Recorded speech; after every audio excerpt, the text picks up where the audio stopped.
Pastor Wendell and Pastor Steve tonight. So you better get your brains open, get your hearts open, because it's going to be, I'm excited. Honestly, I love Tuesday nights personally. Like whenever I'm not teaching, I just sit there, I take notes, I get so filled up and charged up. If you guys are here, you are a leader of ministry in some aspect, and we have a Bible college here called SUM, and it's growing. We have 5 new students that are presently in the process of enrolling, and we have room for 5 more that could begin this spring. The deadline for spring application is this week, so you can see Dee for an enrollment packet tonight if you are interested.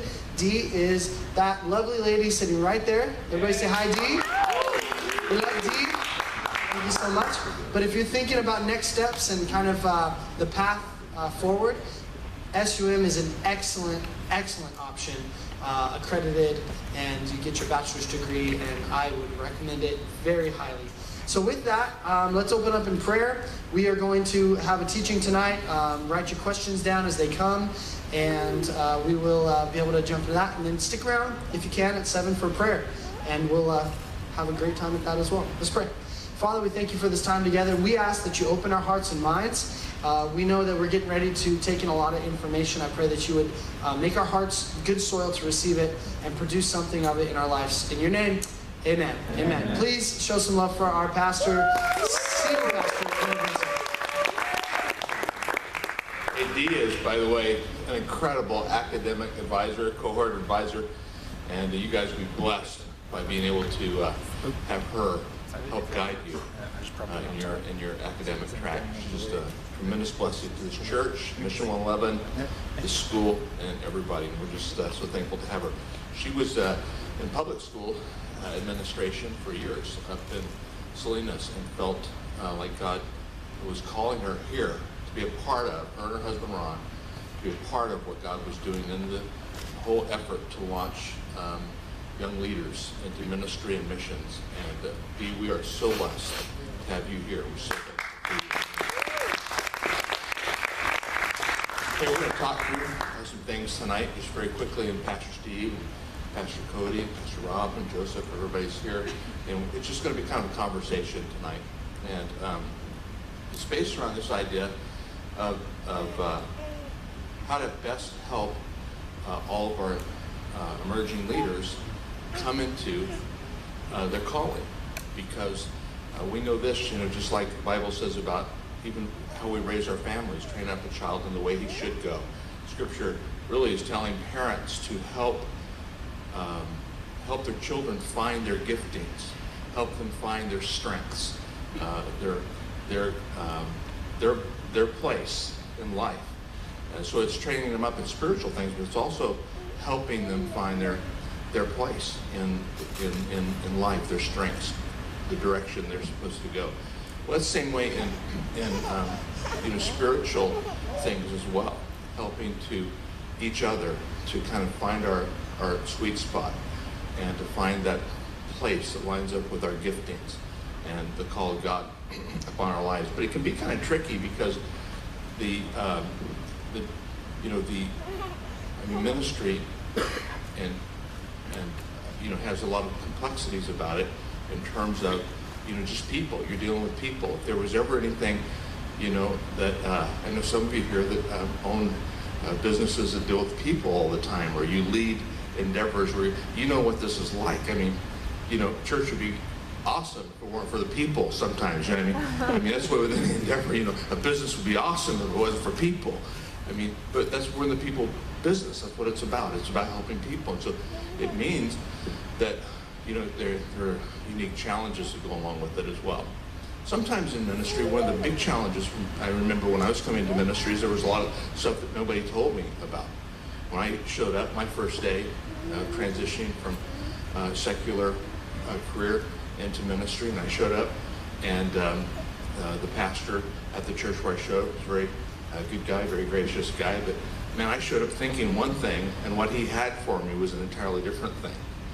I had a set of ideas about what I would be doing, and he was my pastor, and he had a whole different set of ideas about what I would be doing, because he knew more at that time about what was important and what my giftings were, what I was capable of doing than even I did at that time. So, in ministry, that relationship between leaders and emerging leaders is a lot of, it's really important to have a lot of trust, a lot of graciousness, grace, and love in that process, because it's like anything else. When you go to a restaurant, we like to use this analogy here. When you go to a restaurant, say you go to a really nice, fine dining experience, and you go in there and you sit down, and the server comes out, and they're just all over you, taking care of you, and you're like, wow, what a neat place, what a nice place, what great service. And they're asking you, are you comfortable? Do you want that? Can we light that candle for you? Would you like something to drink? Would you like? And they're just all over you. Really take care. And the music's just right, and the ambiance is perfect. I'm talking about when you go to a nice place. You go to a really nice place, maybe that special date you're on, or that special occasion, and everything's just perfect. And you're there, and everything's good, and you're like, wow, what a wonderful place. And even that server that's serving you, when he's serving you, he just has all the social graces in the world, and super accommodating and whatever you need, because you're his customer. You're there to serve. But something happens, because he walks through this swinging door, right? And when he walks through the swinging door, separating the dining experience from where it's all being cooked and made, it's a different person. The whole dynamic's different. He's Mr. Sweet back here, right? Wonderful, nice, accommodating. He walks through that swinging door and he's yelling at chefs and cooks, right, to get it right. It's messy back here, right? It's stuff's getting chopped up. Animals are being dismembered for your meal. I mean, it's a messy enterprise back here, right? And you go back there and you're like, wow, this is messy back here. I mean, people are working hard and running and yelling, and it's a little edgy, and then they come out here and it's all so nice, And you could be there and having a nice dining experience, and you could walk back there into that kitchen, and you could be stunned. You could say, I'm shocked that you have a kitchen. I'm shocked that you have a kitchen. I thought it was like it is out here everywhere. That's great. But it's just not the way it works, right? Because that's what a kitchen is. Well, in ministry is, in any endeavor, there's like a lot of hard work that goes into everything it's not all, this team doesn't sit around and sing Kumbaya all day long to each other. There's challenges, there's trying to figure things out, there's building buildings, there's making budgets work, there are a ton of things that go into what we love to do is pray with people, minister to people, preach, teach. That's what we get to do, right? We get to do that, and we love that. That's why we do all the other stuff. But the other stuff still has to get done, right? So it's good to think in terms of any enterprise that you ever look at, just to be, especially if you're kind of coming up and want to serve in ministry or any other endeavor, to just think through, okay, I assume that there's a kitchen here. And in the kitchen, we have more frank talks in the kitchen, right? We'll sit around in circles, they're called staff meetings, and we have frank talks about stuff that's what's working, what's not working. Sometimes, sometimes it gets a little personal, because we start creeping into each other's area, like, hey, what can we do to help you in that area, And, the soup wasn't hot enough, right? The steak wasn't done enough. Well, that's because there's a kitchen. And there's a kitchen and everything. So don't be, I've had times when people have been raised up into ministry, or, the church has brought somebody on the team, and they were shocked that we had a kitchen. And I just want to say, don't be shocked. That's part of it. Any enterprise. That's part of it. It's hard work. It's stuff you got to do. It's stuff that doesn't feel that spiritual, but it is important, and it's part of it. And so being okay with that is super important. So just turn to your neighbor and say to them, even the church has a kitchen. Would you say that? And it's okay. Kitchens are important, because something happens in the kitchen that makes it possible to have the dining room experience. Something happens in the kitchen that makes it possible, to have have church and to do missions and to reach the city and all that. It takes some stuff happening in the kitchen, and that's okay. That's part of it. We were talking Sunday about how Jesus in his ministry, the first 30 years of his life, was just, he was entering into the human experience. We focus on that last 3 years from 30 to 33. But for 30 years, he was basically in the kitchen. For 30 years, he was entering into the human experience. For 30 years, he was dealing with stuff just like everybody else deals with. He was learning. The Bible says he was growing in his stature with both men and God. He was growing, he was maturing, he was developing. Even Jesus and every person in ministry, you see that same thing. In the early church, that development that takes place, that growth that takes place, and it's a process. I'd like to say this, that it's important along the way for everyone to begin to learn that when you start out in ministry, you start out and Joseph, maybe you come up here too, because I really do want all this up here, and I want us to be able to speak to this. When you start out in ministry... Get in the kitchen. Yeah, get in the kitchen. I'm going to be up here by myself in the kitchen. When you start out in ministry, or in the work of the Lord, any endeavor, especially when you're starting out and you're starting out, say, in a place like right now, God has us going into places where there's no church, say tribes, and kind of launching, right? Carry different ones that are, on the mission field full time. Pastor Craig over in Riverview, revitalizing that church. A lot of places where the need is the greatest. There's just a lot to get done. And so, using the kitchen analogy, when you are starting in those areas, you can't be like, I don't do dishes, right? I don't do dishes. I have not been called to do dishes. That's not my calling. Dishes isn't my call, right, John? Right? That's not my calling. Well, the need is the call, right? Something, yeah. I am a chef. Yeah, I am a chef. The need's the call, and so when you're first starting in an endeavor, and there's not a lot of people there, or you're just launching, many times, your job description or the assignment that you end up, having to facilitate is pretty broad. It's pretty broad. It doesn't start out really narrow, it starts out broad. And what you find is the longer you're in ministry, the more narrow it gets, because the Bible says this, a man's gift always makes room for him. So your giftings will always cause you to rise into your calling. But when you start out, it's like starting out in any enterprise. When you start out, you're having to do it all because you don't have a team there, say, when you're just starting, right? You're having to learn how to you're having to do multiple things to keep it all going.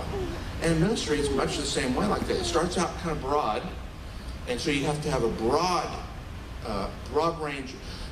We're using the analogy of toolbox tonight. You have to have a toolbox with a lot of different tools in it. We're going to talk to you a little bit over these next couple of weeks about what kind of tools you need in your toolbox when you start, because when you start off in ministry, you're a little bit more like a handyman than a finished carpenter, to use a construction analogy, right? You're a little bit more all-purpose. That's just the nature of how it happens, because if you don't do it when you're just starting off, it's not going to get done. So what's that mean? That means I haven't done the lawn here in a long time, the church. But I used to do the lawn here every week. That was my job, because there wasn't somebody else to do the lawn. But over time, somebody came along and said, I'll do the lawn. And I said, awesome. And they did it. And so I moved on to something else. There used to be a time when anybody on this team could tell you their own personal experience would be much the same. There's a time when I did the cleaning of the church. No problem.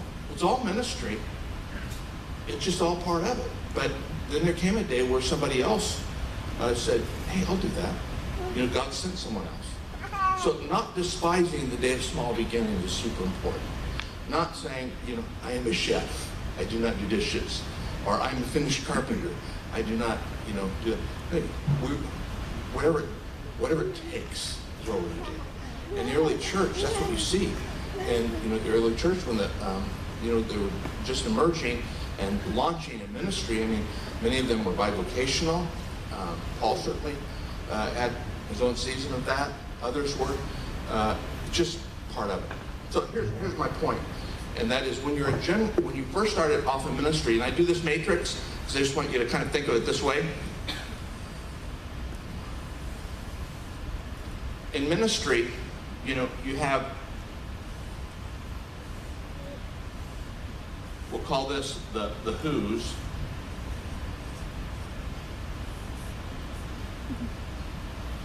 And then you have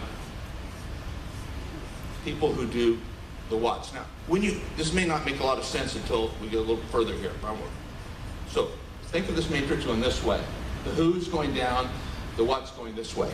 So when I say the who's going to minister? If ministry is to people, who's going to minister to those people? Right? So when you're starting off, say, in a church, and you start off at Riverview, your question isn't so much just the what questions, like, oh, the most thing we need here right now is a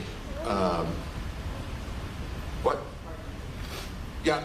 Say a parking team, maybe, or what would be another example? Maybe a highly specialized category minister. Sound guy. I mean, you need all that, but you don't. You're not going out first and staffing with a person who is a light technician. You're not going out staffing you're not going out staffing first with a person that's highly specialized and that's all he does. Say like a person that's, I'm an artist and I do really good religious art. Right? Well, right now, when you're first launching, art's going to be nice someday. But right now what I need is somebody to take care of these 2-year-olds in the nursery. Okay, so you think of the who's are the first place you have to get your team to minister to the who's. Right? And the who's are, say, kids, nursery. That's really bad. Youth, J-High, high school, adults. Then all these have subsets, right? Old adult, young adults, married, helping them with their marriage. Can you do this? Young adults, married adults, old adults. Okay. Sick adults, sick, people that are sick. Okay. And what are some subsets with young adults would be, that's young adults there? Junior high. No brain, junior highs. Okay, so you get the picture, right? You get the who's first. And so when you start a ministry team, you're filling in these who's. And then the people that are doing the who's, right? Those people that carry Robin's passion is junior high, but Robin didn't start off doing junior high. Robin actually started up here, right? Pastor Robin started up here with bus. One day, I said to her, would you be willing to be a bus pastor? Right, so she started by being a bus pastor. And so she was a bus pastor. She was a really good bus pastor. She reached a lot of kids that didn't come to church otherwise, right? And so now we have kids here. Could you be a bus pastor and a kids pastor? Because we have kids now. So she became a bus pastor and a kids pastor. Right? And then as time went on, she developed into saying, well, I'll take on that part, because we didn't have a junior high ministry specifically. She said, I'll take that on and we'll raise up somebody else to do this and this. And so she sort of moved. But it was in this realm of the who's, right? So Pastor Steve came on, and he came on to be primarily in the area of adults, but we also needed him to help as time he became executive pastor. He had to start moving more of his time over to the what's, right? Business of the church, executive pastor issues, whatever those are. What else? He was just doing high school, right? He was a high school pastor, but there was a need that changed, and we said, well, let's how about trying the young adult group? So here's my point is The who's, when you come in, you kind of take over an area and say, I'm going to own this area. It means that you own it. You own it, and you make it happen, and you may not have a lot of assist. As you know, you have to raise up your assist. You have to train your assist. You have to develop them. You have to put together a team to work with you. But you're the person that has to own it. You don't have a lot of people up here giving you a lot of technical advice. And when I talk about the who's on the matrix, as churches grow, there was a day when churches grow, they add things like any business would. You had people that know how to do accounting, right?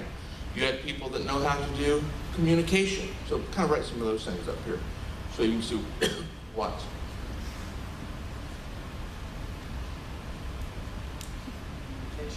So communication, business, say. You had people that know how to do facilities. People that know how to do worship and technical.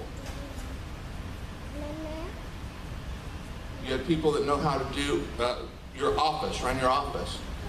You have people up here that do pastoral care.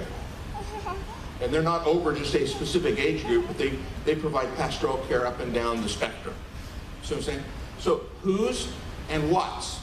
And when you start off in ministry, when a church is first starting, everybody they can get to fill a slot many times, they're like, I think you would do really good with 2-year-olds, and they're filling slots that way, right? Because you need people to, you can't have 2-year-olds in a class by themselves on a Sunday, right? So you start putting people in these places, and then as you develop, it becomes more specialized. There was a time when youth ministry was junior high, high school, college for our first, when did Pastor Steve Thomas left in 95, right? So 95, 96, 97, Pastor Tim, almost to 2000. Almost to 2000. Most of you wouldn't remember that because you were too young to know that. But almost to 2000, junior high, high school, college was under one person, and that group was all together. It was only in about 1999, 2000, 2001 that we started dividing. It's the same with children's church. It's the same with kids ministries. As you grow, you begin to divide those more, and you raise up people in all of those areas. So the who's are kind of the places that you have to fill first, and then as you go on, you say, well, man, we have people in the hospital every single day. We have people that need pastoral care. We have people that need, they're going through the loss of a loved one. So we need somebody to really help us in pastoral care. Well, we have business that needs to get done. So we need people that specialize in business. It's all ministry. It's all ministry because the church needs all those things.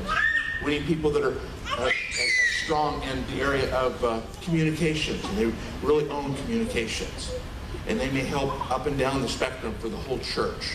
People in business, people in facilities, people in office, people in administration, worship, different aspects. But this is where it starts. So what does that mean to you? That means that when you first come into ministry, you have to be willing to do a lot of things, and you have to be super resourceful. And you have to, you just can't, it's like you can't say, well, anything, we're servants, right? We're serving Jesus, we're servants. And when you first come, most churches, when they're getting revitalized, and say you have the lead pastor, the second person you have is kind of a generalist that really helps the pastor with everything else. That's just the kind of way it works. Or if you went to start a church, it would be you, and you'd put together a team of volunteers around you. But really, you really have to own the whole thing. Right? When you're the pastor, you can't. You got to own who's in your youth group and who's in your high school group or junior high group, kids group. Yeah. I was just thinking how valuable this is, not only for church, but in business, no matter where God calls you. Because I've hung out with my friends Christoph and Nico at your yogurt shop, one of your businesses that you have, and we're talking, and you see a piece of trash, you bend down and pick it up, and the door's not propped right, they fix the door, checking the thermostat, and you're thinking about a million things, but you guys own that business. You're the owners of that business. You don't stand there and say, "Oh, I don't care. This is below me." I mean, I've seen you scrubbing tables. Pick up trash. Yeah. So even at that level, this is not just your single business either. And the people that I know that own successful businesses have this mentality. So it's super useful, not just in church. So on the matrix, things first, the who's and the what. So what's that mean for you? As you're going along ministry, I think you're going to find out that you have a primary bent toward a specific thing that God's going to begin to show you. And as you're walking in ministry, that may become more and more refined, but at first it might be a really broad category. And you just have to be okay with it being a broad category. And know that when you start as broad, but as you move and advance forward, your gift always makes a place for you, and you're always moving toward your sweet spot. You're moving toward what you're really called to do. But when you're starting, you may do a lot of things you don't feel really called to do, but you're doing them because they need to be done. You're doing them because that's what you do in ministry. You do whatever needs to be done. And when you're starting off, you may not have a pastoral care person. You may not have somebody run the office. So a lot of times as pastors, you're having to make that part work, just like a small business does. Okay? So we want you to be learning this idea of starting broad and being okay with starting broad, but you recognize my giftings are going to rise to the top, and the older I get, the more I'm going to work in my sweet spot. The longer I'm in ministry, the more I'm going to work in my sweet spot. Because the longer I'm in ministry, God's adding these other people. They're coming into, like the guy that came up and said, "Pastor, you don't need to do the lawn anymore. I'll do the lawns." Right? That was a tremendous blessing to me because it relieved me of that, and I could take another step forward. Not that I begrudge doing that. It was fine. It was a great season. I wouldn't trade that in for anything. But,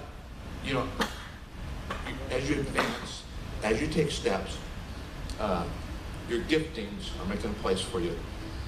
And so on that particular part, we're in transition, but I want you to just think of that first, that when I start a ministry, I'll probably have to start really broad. I'll probably have to be pretty utility.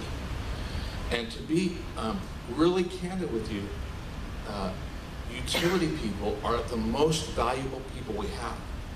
If we didn't have utility people that could cover a lot of bases, people could, things just fall apart really fast. As you serve in ministry, you'll become less utility, right? So you have to be okay with serving and being kind of utility and being broad in the beginning. The longer you serve, the more you age and mature, your giftings will cause you to, they'll emerge, and you'll spend more time in that area as you develop. Because remember, your primary giftings are being developed along the way. Even though they're giftings right now, they still have to be developed. They're still being, strengthened, and you're still honing in on your giftings. So you start broad, and maybe really utility, and say you come into a place and you're launching a church, and there's nobody there. What are you going to do? What are you going to have to do? Everything. Everything.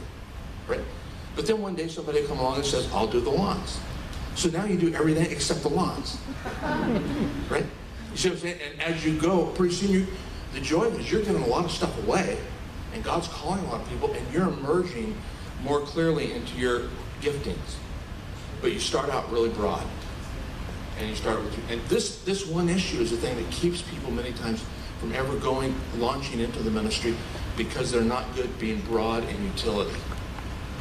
They're like, "I feel a call to preach the gospel. Give me the mic."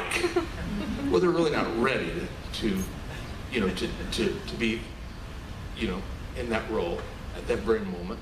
There's a lot of development that needs to take place in their lives, but it's all part of it, and God's developing them. And so, who's going to take the lead on talking about the toolbox? Pastor Steve, would you do that real quick, and then kind of bring everybody else in? Yeah, absolutely. Before we move on, I know I've walked around the campus many times with you and seen you still to this day pick up trash. You notice things like the grass. You notice things about the building, and I think part of it was that process. And I think maybe you grow out of that, but the heart I notice about you, the heart is still there to just do whatever. Lord, I'm leading this church right now, but I really respect that you're like, that's just the role that God's put me in. But I know just seeing your heart pick up trash, if God called you to do that, you would step back into that too. And I think that's an attitude. The long guy at $20 bill. He's a great guy here. He's been with us 15 years, and this has been his job. But I'm so blessed by him. He's like his name's Sebastian, and he's been amazing. And I'm just blown away by how long he served us in that capacity. But let me tell you something. If he was out of the equation for very long, people would start noticing. They go, "What is wrong with this church? This place is falling apart." I mean, look at these yards, right? So he plays an integral part. He does a much better job than I ever did. He's an amazing, humble servant of God, and we just couldn't make it without him, right? But the fact that I did it at one time makes me really appreciate him. I love him. I appreciate him. I mean, I love what he does. I makes the place love. Well, that whole idea of recognizing the need, what Pastor Wendell was sharing before, that the need is the call, in some sense. What Jesus said, he said, look at the fields. They are white for harvest, right? He was talking about your spiritual eyes being able to recognize opportunity, being able to recognize need. And there are some people that lead by title, and there are other people who come in and without a title, they become the unofficial leader. Do you know anybody like that? Yeah. The person that everyone in the room looks to, regardless of what their title is. And oftentimes what we want in ministry is we want to be recruited. We want to be drafted. I want someone to pick me to do this. And the reality is, it's much more in ministry about being able to recognize the need and realizing the difference that you can make in any given situation. When you attend a service, one of the church services, are you there exclusively for your own worship experience? Or do you walk into that situation looking to be a conduit of the grace of God, right? Not only when you walk in the room, you're not saying, here I am. You're saying, there you are. You're recognizing people in the room and assessing, sensing, man, where are they at spiritually? How could I make a difference? Maybe if I linger after this service for 15 minutes and I approach that person who's not coming to me, but I go up to them and I introduce myself and I visit with them and I talk with them, maybe I can identify what the need is in their life. Maybe I can pray with them. Can you sense the difference in that? Maybe I sense that something's not happening. Maybe where is the need that the person in the pulpit is sensing that something's wrong? Where can I go? Wayne Gretzky said the difference between the greats, the way he played, and the way other hockey players played, is that Wayne Gretzky would go to where he knew the puck was going to be. He would anticipate where the need was going to be. And so how you approach every ministry opportunity, from services to every time you're sitting on the campus, to sitting across town at a restaurant, do you sense when the waitress comes up to your table, are you in tune that this is a person with a soul that has needs? Right. Maybe she's a single mom. Maybe do you get what I'm saying here? Right? You are beginning to see, Lord, how can you use me everywhere? What God said to Abraham, everywhere you set your foot, I will give that land to you. Where you start saying, whether I'm at the restaurant or in the line at the grocery store or wherever, this is part of the kingdom of God that God has placed me in. I'm going to influence that. Right. So you begin looking for those situations. You're not waiting for someone to draft you. You're not waiting for someone to call you the assistant youth pastor. You're not looking for a title. You are looking to influence people in their walk toward God in a very natural, organic way. And in reality, that's the way leadership is really done. It's not done by a title. It is done by a person who has eyes to recognize the need. And in an organization, even like Canyon Hills, even with these churches that we are reaching out to, it's about recognizing the need and seeing the difference that you could make just by jumping in and being available for God. The greatest ability is availability. Amen? Being available to be used by God in any situation. So let's talk about some of the specific roles. Pastor Wendell? I think this is cool. In the church, there are always needs that come up that you don't have anybody officially over. They just come up and you need them filled. And so flexibility, some people say, blessed are the flexible. I mean, flexibility is a huge thing in successful ministry, because if you're rigid and you don't have any flexibility, that makes you not a very valuable team member, because you need a lot of flexibility in ministry. It requires that. There was a time when we, back in the early 90s, every church kind of, that was the day when there were choirs. People just expected you to have a choir. If you didn't have a choir, people were going to be upset, blah, blah, blah, all that stuff. Man, I'm glad we're through with that day. Anyway, but, we didn't have we had nobody to do the choir. And Pastor Steve, he is not a choir director. That's not what he does. I mean, he's just terrible at it. But he said, no, he did a great job. He said, I'll do it. I'll just do it. And because we needed it. And he was up there directing that choir, right? To the glory of God. And what that did was it caused his willingness to do whatever the church needed caused him to emerge in the church as a person that was tremendous blessing to the church, because his go-to answer wasn't, I don't do that.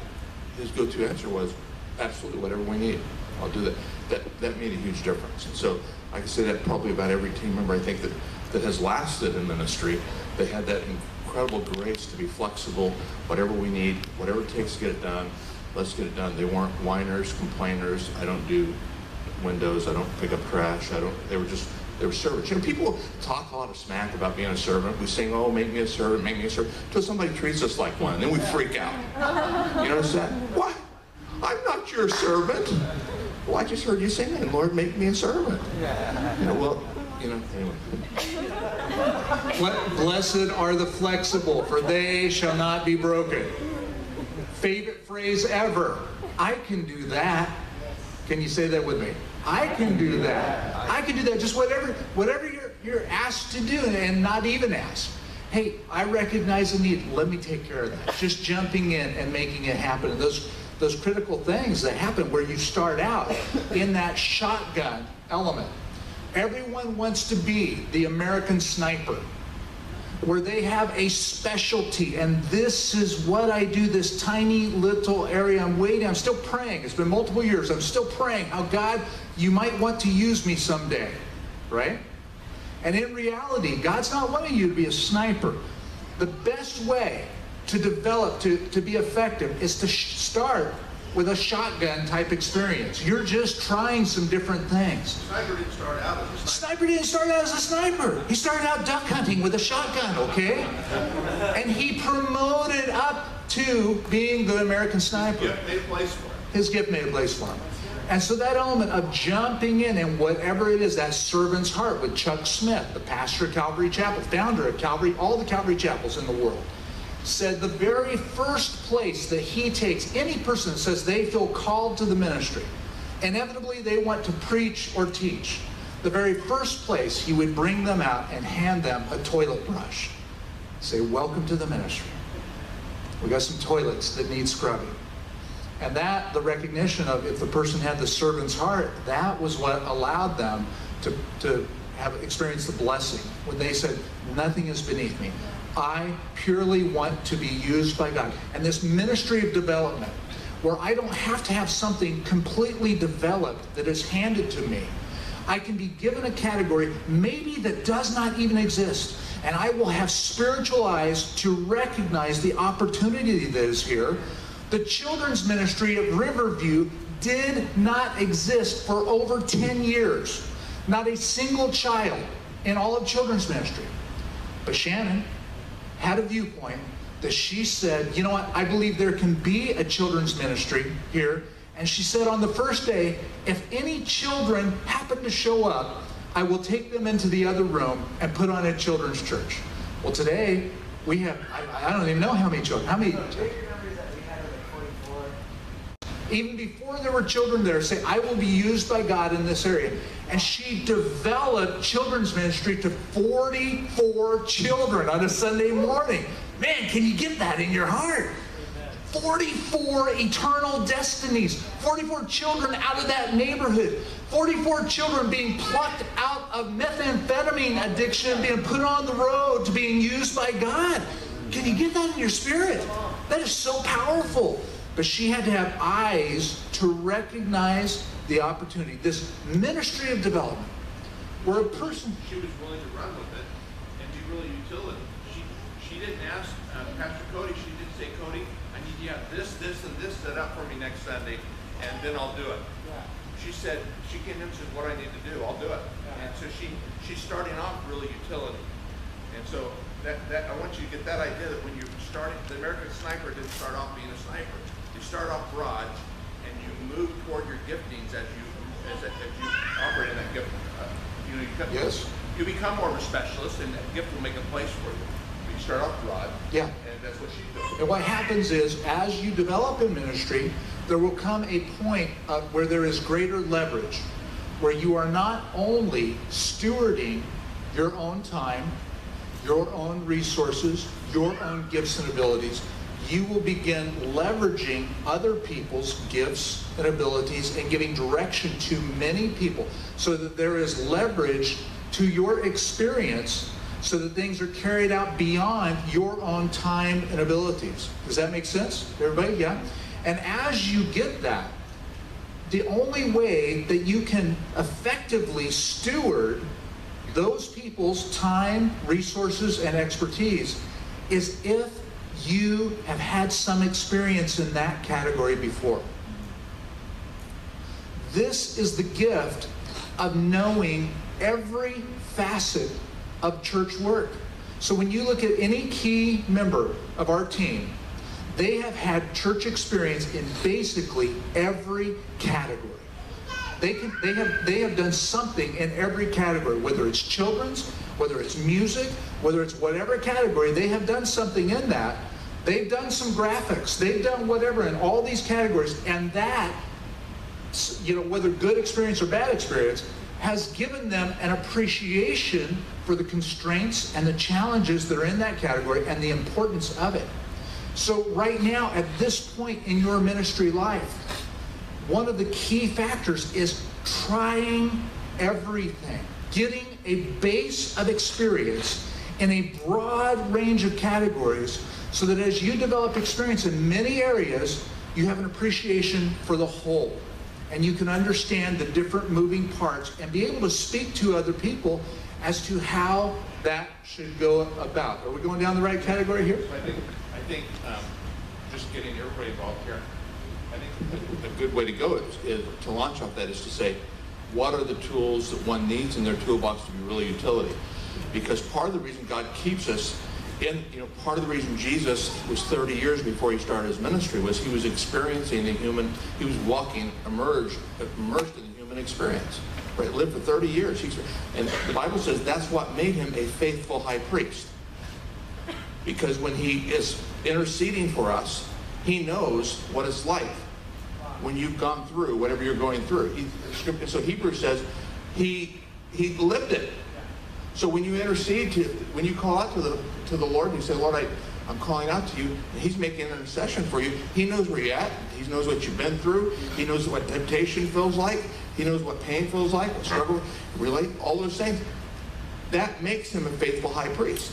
So for us, part of that immersion, they say, if you're going to learn a different language, we have a buddy that just is a pastor in a highly Hispanic area, and he said, I got to learn Spanish. So he just he moved over, he spent like the better part of a year living with a family in Mexico because he said that's the fastest way to learn is being immersed in it.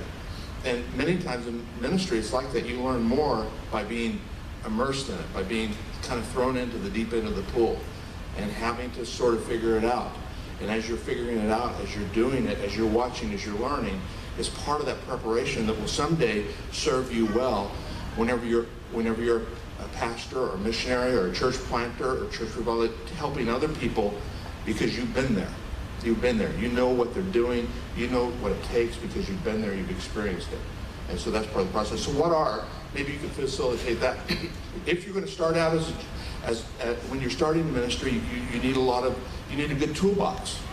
We have a toolbox down here. You need a good toolbox, because when you're starting out in ministry, you're pretty utility.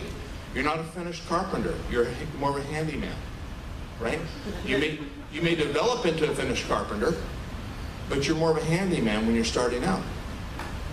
That's just the way it works. You're more of a handyman. You're more utility. You're more. So, Pastor Cody, Robin, Joseph, Pastor Steve, can we just talk a little bit? What are some of the really practical tools that kind of cross all these areas? Because say when you come into a ministry and you say you're a church planter, church revitalization, and you're having to figure it all out, you have none of these specialists because the church isn't there, and you don't have people for all these categories, so you have to be really flexible and really utility in all of them. What are some of the tools? Well, I know this. We planted a church in 1990 in Los Angeles, California. And the very first experience I had was realizing the importance of graphics. Absolute critical element. Went on a crash course to learn all the graphics programs, knowing how to take and work out, the art, the package, and create a mill or create whatever pieces that would go out to the public. That became something. There was nobody else in that church plant project except myself. And so it became a thing where I realized immediately we have nothing going, and there was nobody there because we were still months away from opening. So literally just figuring it out. Graphics is absolutely one of the key tools in this, right? Every time you want to get a message to go viral in this city, whether it's through social media, whether it's through something that's actually on paper, which is less and less nowadays, but still plays an important part, whether it's an invite card, whether it's the listing of a Sunday school brochure on what classes to go to, whether it is whatever, everything has a printed expression. Graphics doesn't seem that spiritual, does it? Like in ministry, it does to John Luke. Yeah, he's cool. John Luke gets it. Okay, but here's my point.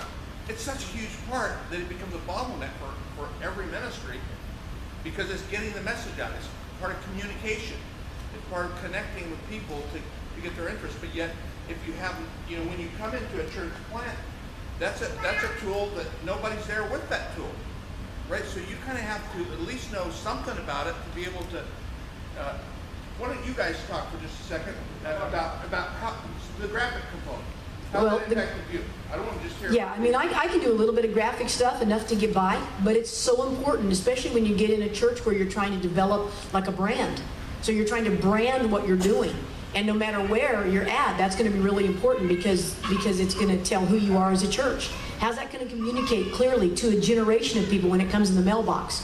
What is the wording of that? How to word it? How to make sure that your T's are crossed and your I's are dotted, and you make sure somebody edits it before you just send it out. I mean, those things are so important. I mean, they really are. We've been fortunate because people have, Pastor, just said, just like, you were doing the lawn, they'd say, hey, I could do some graphics. Great, man. Would you come over here and help us do some? And the next thing you know, they're doing more graphics and more and the Lord's begin to make their gift, defining their gift. Whether it's tech, sound, those kinds of things. One of the things I was just going to say, guys, that we talked a little bit about today is this ability that when you're a leader, and one of the tools you have to do is you've got to have the ability to be on. Everybody say that. On. You got to be on. Now, in some ways that can be like, well, we shouldn't have to come and like fake it. Yes, you should. In some ways, I'm not saying you should fake it, but this is my pastor teasing me about this, but it's not about you. If you're going to have an about you day, go to church and don't serve. Because people walking on our campus are broken and they're in need and their lives are in tragedy. And if it's going to be about you, please go to church. That's right. And so there's Sundays, I'm sure all of us walk on here and we want to say, I just want to whine and cry today. I already had 5 people call in. It's only 6:30 in the morning and 5 people already aren't coming. I just want to go to the altar right there and just cry out to Jesus. But you know what? The next person I see, I don't go, oh man, 5 people already called in. I don't know what we're going to. I'm like, hey, how's it going? How's it going? What are you doing at 10 o'clock service. Well, listen, man, I was just wondering, would you be willing to help us today? Instead of moaning and crying, you got to be on.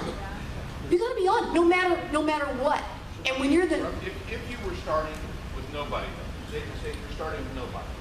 If I'm starting with nobody... Graphics, for instance, be something that... Yes. If you were starting all over, would that be something that if you were in Yes. spot, you would say, I want to... Yes, learn graphics. That's a tool I want to have. That's definitely a tool. Honestly, even now, right, like me, Yeah. I feel limited Yeah. in that capacity. Fortunately, I'm at a place in my life ministry where I don't have to Yeah. do that, but it's a bottleneck. Yeah, it is. It's a But bottleneck. If you were starting all over, do you utilize graphics at all just in your ministry? Yeah, talk about what you do, PJ, sometimes. But I mean, all of us can take Google Images and put them on stuff, and some of that stuff, we can make that happen. But knowing graphics, I'm telling you, that's like, this is your Batman belt. Graphics is definitely one of the things in your Batman belt. Yeah, sure. I think there's a lot of good resources out there for people that aren't maybe super skilled in that area, and I think there's some of us that have a kind of tendencies that make us skilled in certain areas, and maybe graphics is an area that you can rise to a certain level with a lot of work. But maybe speaking, you can rise really quickly with a little bit of work, and worship leading, you can rise really quickly with a little bit of work. We all have those areas that require a lot of work for not a lot of progress. You still got to work at them. They're not fun. They're not something that we want to do, but they're required. And that means it probably won't be long term. Yeah. Your sweet spot. Yeah. It probably won't be what you do long term. Yeah. But it might be necessary in the short term. It is necessary. I love to preach. I love to lead worship. If two things I love to do, those two things, I feel like I just would do them no matter what I was doing. If I was, working a job in the oil fields, I would find somewhere to preach and lead worship. I just love it. It's something that's natural for me.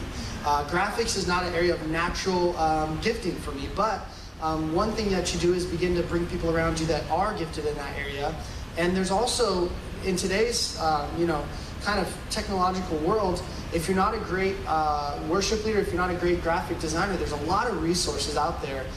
When I was learning guitar, I would go find somebody that played guitar and be like, oh, show me that chord. Oh, that's a G. Oh, that's a G sustained. Oh, wow. And then it would be like a couple weeks till I found somebody else that learned how to play guitar. Show me, a way to play this variation of this chord or something. Now, y'all can get on YouTube and learn every single song, every single positioning, and 12 different phrasings of it. Right this second. I do it every single week. So people are like, how'd you learn that? Like, I just looked on YouTube. You don't need a teacher.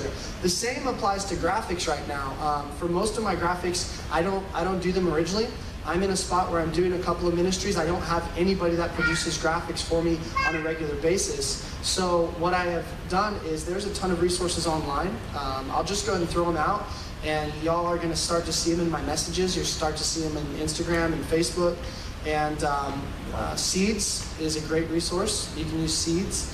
Sometimes I'll take it and I'll change a color, I'll change a font, and I'll reuse it. Open Resources, Open Life Church. I have about 10 different sites that I go to, and I cycle through them. And never once have I had someone come up to me and say, hey, I saw that graphic already. Except probably like maybe John Luke, but that's what he does for a living. He does this for a living. And Other than nobody's him, trying to get you to be John Luke. No. Unless that's your primary gifting. Yes. He is probably the only person in the audience that will notice that. You just need to be utility. You need to know enough to get by until God raises up your ministry, and you can have a John Luke. Yes. But you can use that without like just one sec, because I know a lot of young ministers, they spend hours trying to pick the perfect font and make the perfect flyer, and they spend no time seeking the anointing or praying over their message. And I feel like if you do that, there's a misbalance. So as you're developing, you need to remember balance, because there can be, nobody honestly comes to Upper Room. I don't hear a lot like, oh, that was incredible message, incredible worship. The message and worship have to be amazing. They have to. It's like but people always talk about, oh, the greeting team or this or that. Those are things that you maybe wouldn't think of, but it's what everyone talks about. But I guarantee if it was bad message and bad worship, people would stop coming. But nobody even says anything about it. It's kind of like you have to be strong. You have to spend the time in all these areas. If you're a multi-guy, you can't just spend all day on a graphic and then not have a message. There needs to be balance. So real quick, what are some of the tools? What are some of those tools? Well, I was just going to say, Pastor, so you're saying, okay, why do we need to learn any graphics? First of all, you back over here, you got nobody. So the first thing you got to do is you got to get people. How are you going to get people? You got to learn to do an outreach, or like Steve said, send out flyers or mailers or whatever. So that's why you need to learn that tool in your belt, because how are you going to get people if you don't have the ability to make a graphic or make a flyer to do an outreach event, or however you're going to do it? You know, just knocking on doors and waiting for someone to answer, you got to have something to leave there. You have something to put in people's hands. And so if you're going back and you got nobody, how do you get people? Number one, you got to have graphics. You got to have sound is another one. You got to have sound in your tool belt. Yeah, if you don't kind of like have a skill in graphics, I run our Instagram for Atmosphere and for Upper Room and my own personal one. I don't have any assistant that does that, any of that stuff for me. So everything you see that's going out on a daily, multiple day basis, I produce that. Or I found something online and augmented it. I don't know how to use Photoshop, but I very, very, very humbly, let me say this, I have friends in ministry that spend tons of time on graphics, but I reach a much larger audience than they do because I don't bog myself down in it. But they get bogged down in this one area. And I think for us... We're not looking for you to be the world's best graphic person. Yeah. We're looking for you to have a toolbox. Be able to get it done. You get it done. Not being a great graphics guy is actually a benefit because you're not going to get bogged down in it. Like when I meet with John Luke, we're like we'll talk 2 hours about the font. I'm like, John Luke, I don't care. Just make it look good. He's like, but how does this font make you feel? It doesn't make me feel like anything. What does this say about you? I don't care. That's his gifting. But when he touches anything graphically, it looks amazing. I don't know why, it just does. But he knows a million reasons why, you know, it looks right. So I think as you are these kind of multi-use things and you're developing all these, in the beginning, just from my experience, I got bogged down in a couple of areas because I would spend all day learning a lead line on the guitar, and then, oh my gosh, I got youth group in an hour, and all I did was learn the lead for that part for the song. Lord help me. You know, there's a difficulty when you're, you know, kind of being this multi, to still, you know, allocate your time and get some stuff done, and then know, not only do I not prepare my message, the bathrooms are a mess, I gotta go in there and straighten that up real quick, you know, balance is really important as you're figuring all this out. I don't know if balance or... So let's talk about what are some basic tools that are important. We got about 4 minutes here. This is awesome, man. We could go like all night. You guys liking this? Yeah. You guys are so quiet at Cadre. Can you clap or something real quick? Basic tools, communications, graphics and communication. And if you're going to be, you know, again, you hear us a lot talk about moving toward your sweet spot. Because as you mature in age, you're moving toward your sweet spot. So what we're saying tonight doesn't contradict that. You have giftings and callings, and you're moving toward that sweet spot, and that will be your primary area in the future. But when you start out, right, when you're starting out, it's much more utility. Sometimes your sweet spot is different than you perceive it to be. That's true. And you only discover it by a broad range of experiences. When you stumble upon, you go, oh, this is natural. Yeah, that's really good. Right here. Yeah, you don't even always know until you're starting to do the work of the ministry where your strengths are. You know, they emerge as you develop. So, Awesome. When your utility, graphics is one. What's another? Communications overall. Communications. That would include knowing basics about like sound. I think the worship experience, the modern worship experience, requires you to have an eye for ambience and temperature, not only like temperature, but the feel of a room and the feel of worship. Somebody so had you to need turn, to know somebody had sound, to turn the lighting. air on here tonight. Yes. Right? Somebody had to turn the lights on. So, and when you first started, you don't have somebody doing that for you. So it's you. Yep. It's you. When I first started here at this church, I didn't have a sound guy. And so I ran the sound from inside the pulpit. It was right there because I had no sound guy. So I reached down. If I thought I needed to be louder, I just cranked it up. And that's until somebody came along and said, hey, you look kind of goofy up there running the sound while you're preaching. And then they built, Kirk Kuzman built our first sound booth. Took it to the back. I remember thinking, wow, that's amazing. And so, but had you know, if there's nobody there and you're just starting, you got to know how to turn on a sound system, to turn on the air, turn on the lights. It sounds goofy, but it's unbelievable how many people just don't get that dimension of ministry that you got. You got to make it all work. And what you appreciate most in a staff person is someone you know. You could assign them, they're going to figure it out, they will get something going. They'll either do it or cause it to happen. Cause it to happen. Right? So, I mean, like our meeting tonight, I didn't call Joseph and now, Joseph, did you check the light? And then call him back 5 minutes later, did you check the sound? Joseph, did you check it? What? I might as well do it myself. Yeah. Right? If he's the point person for this gathering, I just know he's got that taken care of. Yeah.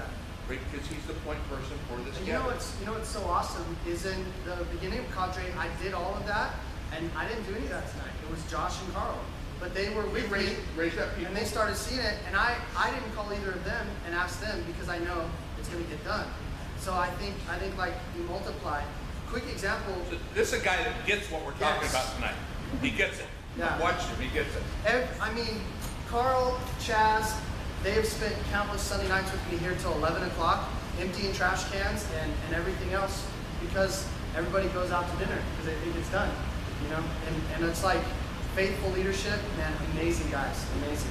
So understanding in your toolbox, we're gonna be moving toward helping you guys a little bit develop this toolbox that make you really valuable, and we're gonna find ways to help you develop this toolbox here at the church that make you very, very valuable. And a church is one of the best places in the world to develop skills and abilities. You look at some of the greatest vocalists in the world, where did they get started? In church. You look at some of the greatest graphics people, where did they get started? In the church. So many of our people, our best graphics people here on this team, knew nothing about graphics. They developed all of that they got on the computer one day and started fumbling around. It wasn't some finishing school that got them ready. They jumped in and they figured it out and they made it happen.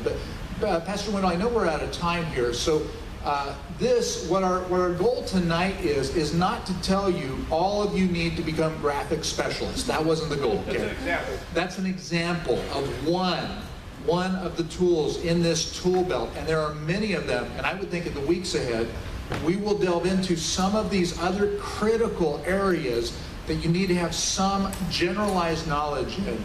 You know, in the outreach category, basically all outreach are structured in the same type of manner. There's some basics that every outreach person knows. In children's ministry, in bus ministry, and all these things, so many of them come back to a few core competencies. And some of the other tools. So our goal would be in the weeks ahead to go over all these different tools and talk about how do I actually get started in that? How do I develop an appreciation and a competency for that? That's really great. That's well said, perfectly said.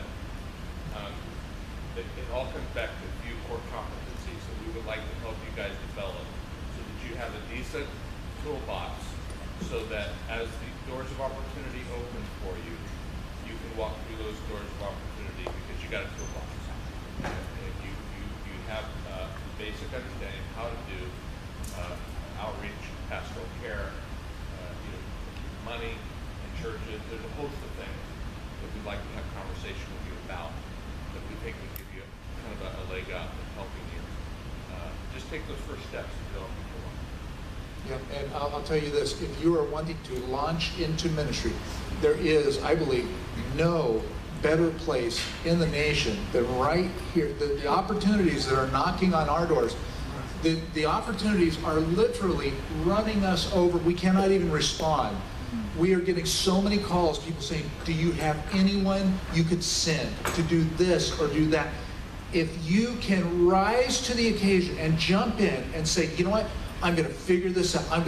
If you can make this phrase, I can do that, your number one phrase, I can do that. I'm telling you, the opportunity is immense. The fields are white and ripe for harvest. So there are core competencies in this area of the who's that you need to develop and what that would look like. And we're going to give you opportunity to do that. And then some core competencies up here in terms of the technical that we want to help you develop over the next few months. That's great. Okay. Here's a practical step. All of you guys are gonna take a break right now, maybe go to the restroom, coffee shop. If you're in the restroom and there's splatters on the mirror, wipe them off. If there's a paper towel on the floor, pick it up. little chastisement. I follow many of you in there just to see if you do that, and without telling you, because it's something that's just in you. I don't know, maybe my dad put it in me or whoever did, but it's in there. I'm not going to leave the bathroom if there's splatters on the mirror. It's going to get wiped off. You're going to know that. So let's just, there's your test run. Let's make this place look good. One of the reasons, like Joseph, for instance, is pretty broad in his competencies, is because he grew up as the son of a pastor of a small church. So that was an incredible place to learn, because nobody was there to do it. He had to learn a lot of things to do, and that's what we want you to get. That a lot of it's just in the doing. It's not rocket science. It's really in the doing, kind of immersing yourself in those opportunities that comes to you. You see it. So when you get ordained for ministry, they give you a Bible and a rod, and they pray over you. And I'm going to ordain you right now. You are chair setter uppers. You are light checkers. You are AC technicians. You are seeker outer of trash. You are fixer of all problems. You are the counselor. You are the greeter. You are the preacher. You are the evangelist, the missionary. You are the worship leader. You are it, and you are now commissioned into it. Okay? Amen. God bless you guys.